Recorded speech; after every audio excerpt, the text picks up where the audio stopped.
Hello everyone, I'm back again with a Pahadi recipe called as Kaplu, Jhagora rice also is called quite as common in Jhangore ka Pahadi Palyo. household. It is also known as Banyarn millet. Kaplu is generally served with hari chutney or Hara Namak, which is quite common in Pahadi households.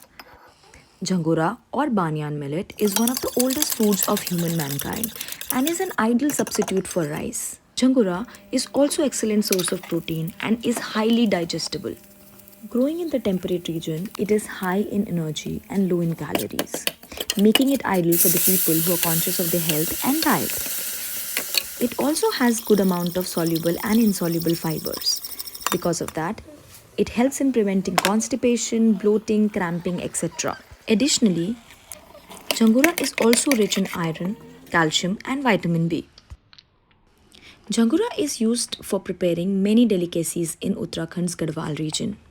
So people who are diet conscious or are diabetic can easily replace rice with banyan millets or jhangora.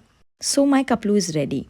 Meanwhile, I relish kaplu with this tasty and spicy hara namak. You also try it at home and let me know in the comments below.